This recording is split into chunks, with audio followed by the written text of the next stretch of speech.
They will pick up your father tomorrow and you will never see him again. You clench your fist as the thought enraged you.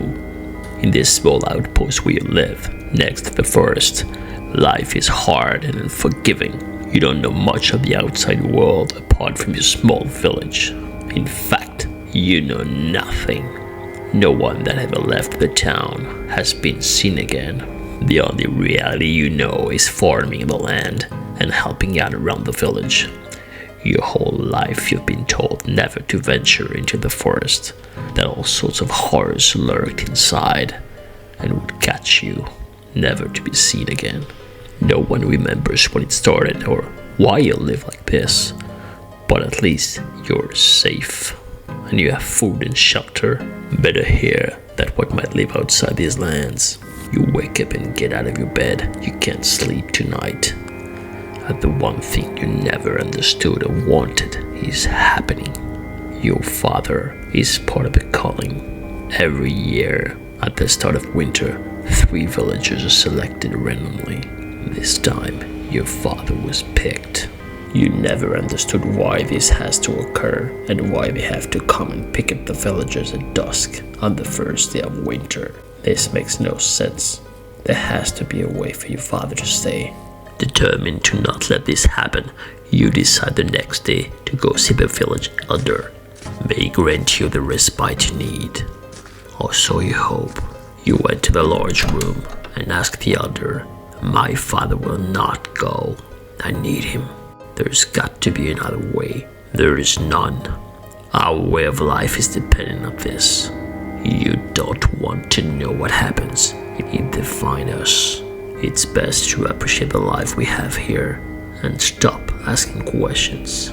You could fight them, but then you know nothing of war, and you've always been terrified of them. But what if you follow them? Maybe you could free your father one they're not looking or sleeping and bring him back. What started as a thought is materializing into a plan as you gather his shoes, a dark jacket, and rations to bring alongside with you in the forest. You grab your old grandfather's knife as well, gleaming and sharp. You hope not having to use it. A day later you wake up as shouts and voices erupt everywhere. They are here. You go outside and see the armed group approaching your village. Foul goblins. They look even more hideous than how you remember them. Their faces hiding razor-sharp teeth. They stop in front of the elder's home. The 3 tributes are brought forward. You can see your father and barely contain your tears. And they bound them with a rope and head back to the forest. You go behind the village and decide to follow them from afar. You need to help your father, and you want to know what's behind the forest, behind the village. You follow them inside the forest. Silence grips you. No birds or animals here. Just the sound of dead leaves and the wind.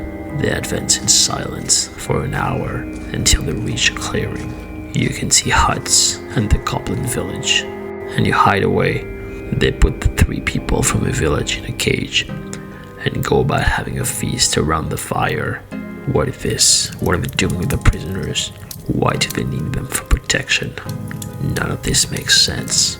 You eat your ration and find a corner under a tree to rest for a bit. You wake up in the middle of the night and go near the cage, knock out one of the guards unconscious, and grab the keys. When you open the cage, you see the look of shock in your father's eyes. You signal the 3 people to follow you and make a run to the forest. Once reunited, you can see how disappointed your father is. You don't understand. You don't have the time to reply as shouts appear from the goblin camp, and you hide from the commotion. A group of foul trolls is entering the village, devouring goblins, smashing them and setting fires to houses. Horrified, you decide to go back to your village. The elder is waiting and cannot believe what he's seeing. He approaches you and says, "You have condemned us all. The goblins were our protectors. the only one capable of talking the trolls into not attacking our village. By giving them 3 of our own each year, the village could be spared. The kingdom has been overrun.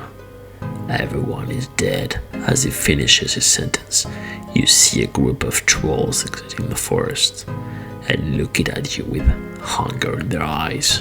You really should have trusted these goblins.